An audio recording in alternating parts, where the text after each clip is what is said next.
Alright, so I wanted to make a video about the classic arcade gaming era. Um, so I'm someone that has always loved classic arcade games. Those are my favorite types of games. Um, so, um, but what I wanted to talk about was um, what what I think the range of the classic art, like how far does the classic arcade gaming era stretch? Like what was the last year? What year did it like particularly like end? And what year did it start? So, of course, arcade games have been around for a while. Um, I think the first like well-known arcade game was Pong in 1972. So way back there, way back then. So Atari came out with Pong in 1972, and um, there were some other notable arcade games throughout the 70s, like 1975's Gunfight, 1976 Seawolf. You had Circus in 1977 by Exidy. You had, and it was mostly American um, companies were popular in the like early to mid 70s, and then I think the game pretty much changed. Oh, you did have I did want to mention Atari's Lunar Lander. That was, what year was that? 77, I think. Might have been might have been 78. That's a notable one from the time. Oh, you had what was that? Space War or Space Wars by Cinematronics. That's a notable one too. But anyway, though the game that really started the golden age of the arcades was Space Invaders. Space Invaders was released in 1978. Now it's a Japanese game, not an American game. So it was released by Taito in Japan, and it was released by Midway here in the States.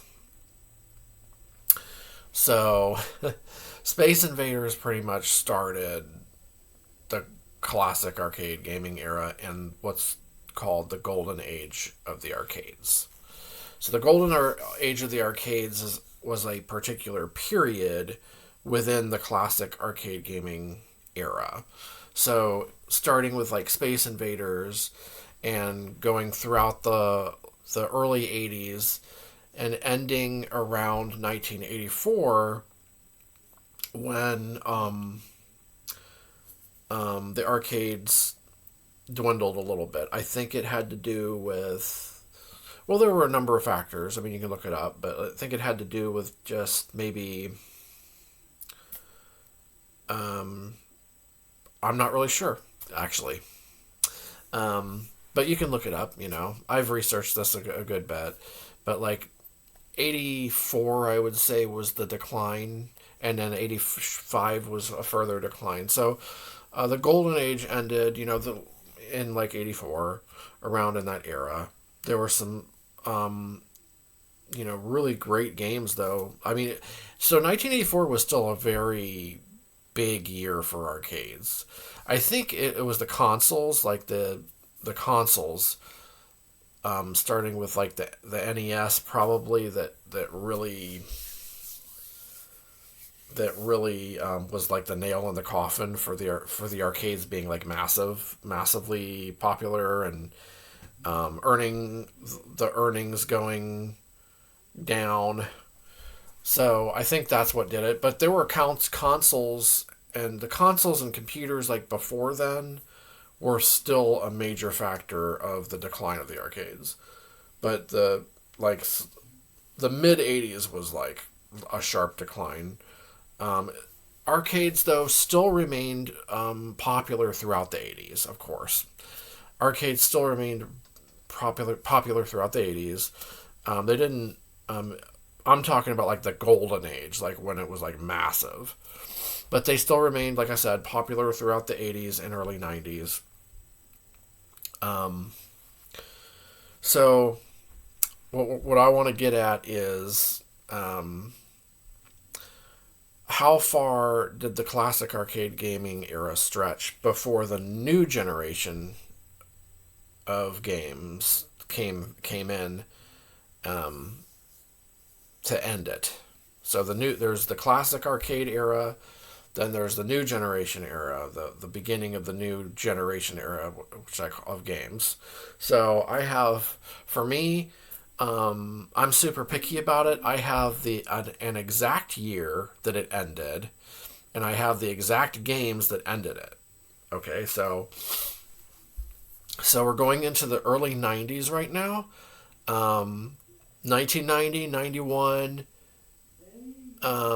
Those are still, for me, those are still um, um, classic part of the classic arcade gaming era. No issue with those 2 years at all. 1992, still no issue. Still no issue, but things were definitely changing, and it wasn't the fighting games that I considered like the big change. Those are fine, those are fine. Like the Street Fighter, Mortal Kombat stuff, that didn't, because there were fighting games before those, throughout the classic arcade gaming era, like throughout the 80s. Like that's not what changed it. That wasn't the big transition. The big transition was the textured polygonal racing games, racing and related games. That was the big transition right there. So 1992, you had Sega's Virtua Racer, or Virtua Racing. So that game didn't, it signaled the end, but it wasn't the end. I'm fine with that game still remaining part of the classic arcade gaming era. That one wasn't. That one didn't. It just signaled what was to come, but it wasn't. It wasn't what ended the era. Like games like Atari's Hard Driving, Race Driving, like those games, and Virtual Racer, they were polygonal racing games and driving games, but they didn't. It wasn't to the point where it ended the era. So 92 still 92 I consider still part of the classic arcade gaming era, but we're getting towards the end now. So fast forward to the next year, 1993. That was it. That was the year that ended the era. So hear me out. There were still some really great games that were inspired by the classic arcade gaming era, but what ended it was the polygonal, like the more advanced polygonal racing games that came out that year. Two in particular is what I'm going to mention that killed it. So Namco's Ridge Racer and Sega's Daytona USA. Those two games in particular are what ended the classic arcade gaming era for me and started the new generation era. Now, I'm not saying those games are bad, or anything like that. I'm just saying that's how I look at the end of an era and the beginning of a new era. So Now I'm somebody that's picky and very strict with what I like. So I'm only into the classic arcade gaming era. So from 1978 to 1992, those games are like fantastic for me. Like that's all classic arcade gaming stuff. Anything from 1993 onwards is just I'm not saying any of that stuff is bad at all. I'm just saying like it's just not for me. For me, that just signaled a new era that I was just not interested in anymore. So that's all I'm saying. So that's my interpretation of the two eras. So 1993 was like the transitional point where it phased out the old era and began the new era. And I'm speaking strictly of like the arcade world, like um, the arcade games. So with consoles, it would be more like, I guess it would be around in that era, like 94 or 95, with the release of the PlayStation, the Saturn, things like that. But I'm just speaking strictly of arcades right now. So now after 93, there were still games that were inspired by the past era. Of course, there were games all throughout the 90s that were, but I it they all right, where was I? I had to stop the video there for a few minutes. But yeah, there were still games that were, heavily inspired by the older era that went into the newer era. They just don't feel the same for me.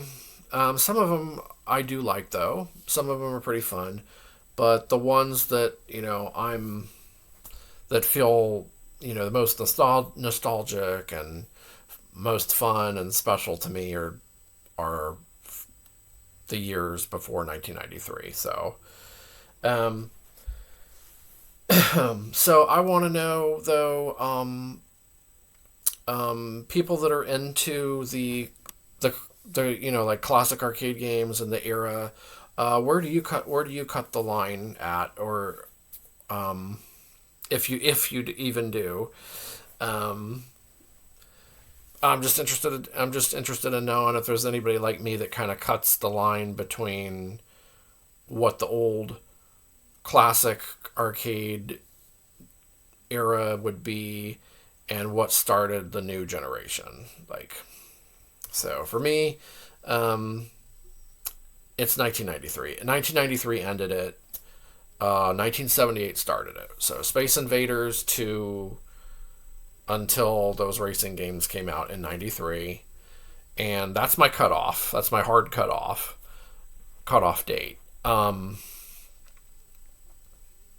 So yeah, but yeah, I'm somebody that absolutely loves the classic arcade games from that era.